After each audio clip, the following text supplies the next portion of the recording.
नमस्कार दोस्तों, आज हम बात करते हैं चाइना का जो एक मूवमेंट चला हुआ है। बहुत ही अच्छा मौका है। शायद ये मौका बहुत बार पहले भी चल चुके हैं कि चाइना के सामान का हमें बहिष्कार करना चाहिए, हमें बॉयकॉट करना चाहिए चाइना के गुड्स का। क्योंकि ये एक तरह की वैसी ही शक्ति है जैसे कि पहले हुआ करती थी, जैसे ब्रिटिशर्स काल में। अगर आपने इतिहास पढ़ा होगा तो किस तरीके से बाजारवाद की वजह से ही हमारा देश गुलाम होता है। कैसे बाजारवाद की जैसे, यानी आपने देखा होगा कि ब्रिटिशर्स एज अ कंपनी के रूप में आती है, मात्र एक ईस्ट इंडिया कंपनी के रूप में जब वो आती है तो धीरे धीरे भारतीय बाजारों में छा जाती है। और वो किस तरीके से वो भारत से एक कच्चा माल खरीदती है और भारत को एक तरह से फिनिश गुड्स, यानी एक तरह से बना बनाया माल भारत को सप्लाई करती है। और धीरे धीरे भारतीय बाज़ारों में जो है पूरी तरीके से ब्रिटिशर्स का सामानों का एक तरह से भरमार होती गई। इसी वजह से गांधी जी ने स्वदेशी मूवमेंट चलाया और भारतीय लोगों से अपील करी कि वो भारतीय सामान खरीदे, खुद से बनाया सामान खरीदे भारतीय।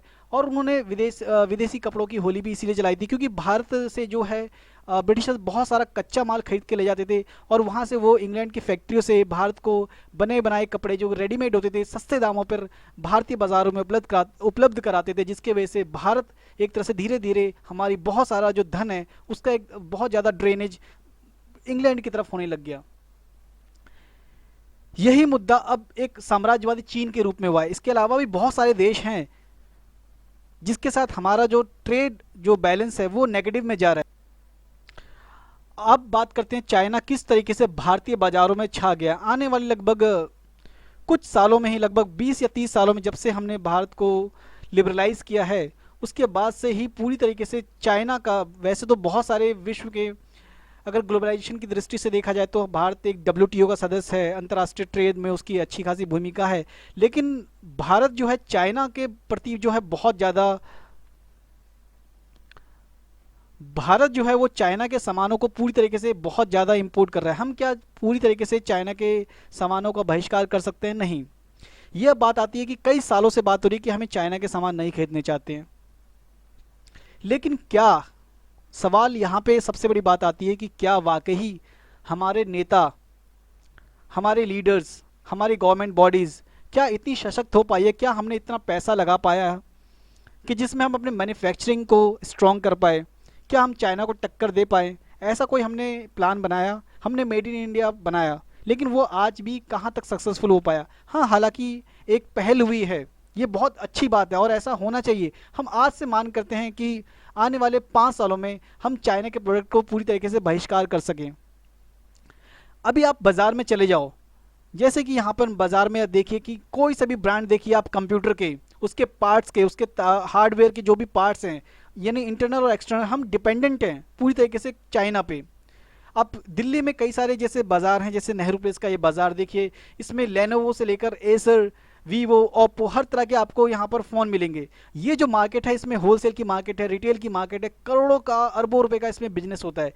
अब ये सारा बिजनेस का जो पैसा है भारतीय व्यापारियों ने चाइना से माल खरीदा है और चाइना से माल खरीद कर, यानी हमने करोड़ों रुपए का, अरबों रुपए का माल खरीदा चाइना से। अब ये सारा का सारा जो माल है वो हमने तो खरीद लिया, लेकिन ये पैसा गया किसके पास? चाइना की गवर्नमेंट के पास गया। हमने जैसे फॉर एग्जांपल हमने एक 25,000 का लैपटॉप खरीदा लेनोवो का। अब वो 25,000 का लैपटॉप हमने चाइना से 20,000 का खरीदा और भारतीय बाज़ारों में हमने उसे 25,000 में बेच दिया। यानी जो मार्जिन रहा है एक 5,000 का, कम से कम एक भारतीय जो दुकानदार या जो होलसेलर है इनके बीच में बढ़ जाता है। यानी सारा का सारा जो पैसा गया 20,000, यानी 20,000 हम पे करके आए हैं किसको? चाइना को। तो इस तरीके से हमने चाइना के बहुत सारे सामानों का हमने वहाँ से खरीदा और भारतीय बाज़ारों में लाकर भर दिया है। अब ये बहुत सारी दुकानों पे काम करने वाले लोग, इन सामानों को बेचने वाले लोग, वहाँ से होलसेल का खरीदने वाले लोग, ये लोगों का फ़ायदा हो रहा है।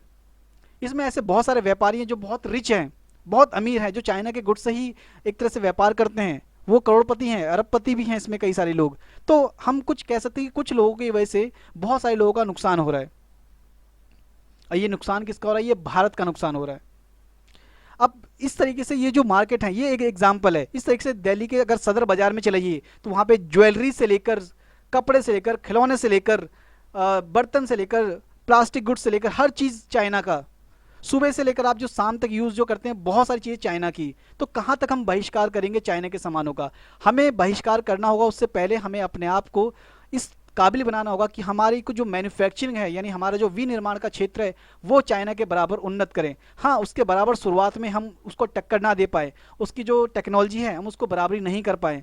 हो सकता है कि हमारे जो प्रोडक्ट हैं उसमें जो चाइना के जो मोबाइल हैं उसके जो फीचर्स काफ़ी अच्छे आते हैं, उसके कैमरे बहुत अच्छे आते हैं, उसकी स्टोरेज पावर बहुत अच्छी आती है, तो हमें अपने ही कंपनी को डेवलप करना चाहिए। और भारतीय लोगों में वो एक संवेदना होनी चाहिए कि हमें भले ही हमें कुछ चीज़ें थोड़ी महंगी मिल रही है या उसमें उतने फीचर्स नहीं हैं, तो हमें इतनी संवेदना होनी चाहिए अपने देश के प्रति, राष्ट्रभाव की भावना होनी चाहिए कि हम अपने देश का प्रोडक्ट खरीद सकें। और धीरे धीरे ये जो व्यापारियों ने सामान जो खरीद लिया है, अब ये जो सामान खरीदा है ये अब चाइना का नहीं है, इस बात को समझिए, क्योंकि हमने चाइना से ये सामान खरीद के लेके आ गए हैं। हमने करोड़ रुपए का सामान अपनी दुकानों में भर लिया, यानी वो करोड़ों रुपए चाइना के जेब में पहुंच गए। अब ये भारतीय बाजारों में आ चुके हैं, अब ये दुकानदारों के पास है, अब ये दुकानदारों को अपनी जेब का पैसा है। तो ऐसा इनको घाटा तो नहीं होनी चाहिए, लेकिन धीरे धीरे हमें इस चीज़ को ख़त्म करना चाहिए। चाइना के सामानों का पूरी तरीके से बहिष्कार करना चाहिए। जैसे जैसे चाइना के सामानों का बहिष्कार होगा वैसे वैसे हमारा देश उन्नत करेगा। इसके अलावा बहुत सारे अभी हाल फिलहाल में बहुत सारे जो ऐप है, सॉफ्टवेयर है, बहुत सारे हमें पता ही नहीं है।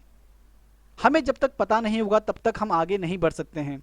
तो ये जो चाइना का जो आज हमारे जो सैनिक मारे जा रहे हैं, और आज से नहीं, इस तरीके से बहुत सारे जो एडवर्टाइज़र हैं, बहुत सारे इन्फ्लुएंसर हैं, वो भी बहुत लगातार एक तरफ तो वो बात करते हैं नेशनलिज्म की, मैं अगली वीडियो इसी पे बनाऊंगा कि एक तरफ तो वो बात करते हैं नेशनलिज्म की और दूसरी तरफ लगातार उनके चाइना के प्रोडक्ट को ऐड करते हैं। अगर आप इतने ही नेशनलिस्ट हो, इतने ही राष्ट्रवादी हो, तो क्यों अपने इन्फ्लुएंस की पावर से बेचारे यूथ को आप इन्फ्लुएंस करते हो कि चाइना का प्रोडक्ट खरीदिए? आप इतने राष्ट्रवादी नहीं हो, आप फेक राष्ट्रवादी हो, जो कि पैसा मिले तो आप अपने देश को भी बेच दो। तो ऐसे राष्ट्रवादियों से सावधान। और अंत में बात आती है कि जब तक हमारे देश का नागरिक जागरूक नहीं होगा, उसे अंतर्राष्ट्रीय नॉलेज की समझ नहीं है, उसे देश दुनिया की समझ नहीं है, उसे अपने खनिजों के बारे में, अपने रॉ मटेरियल के बारे में, थोड़ा सा अर्थशास्त्र के बारे में थोड़ी सी नॉलेज नहीं है, तो कहाँ से वो एक राष्ट्रवादी बनेगा? जब उसे पता ही नहीं है तो वो तात्कालिक लाभ में जीता है। हमें लिखता है कि ये तात्कालिक लाभ है, हमें ये खरीद लेना चाहिए, हमें फ़ायदा हो रहा है तो हम खरीद लेते हैं। ना हमारे नेताओं को कभी एक बहुत बड़ी बड़ी यूनिट लगाने की, घर घर में फैक्ट्री, स्वरोजगार लगाने की कभी एक तरह से बहुत बड़ी एक पहल करी गई, मूवमेंट करा गया, ऐसा कोई काम ही नहीं किया गया जो हमारे देश में भी चाइना की तरह एक विनिर्माण का, घर घर में उद्योग का एक क्षेत्र या माहौल पनप सके। तो मैं अगली वीडियो बनाऊंगा कि भारत के लोग जो कैसे राष्ट्रवादी बन सकते हैं और हमें कैसे राष्ट्रवादी बनना चाहिए। धन्यवाद।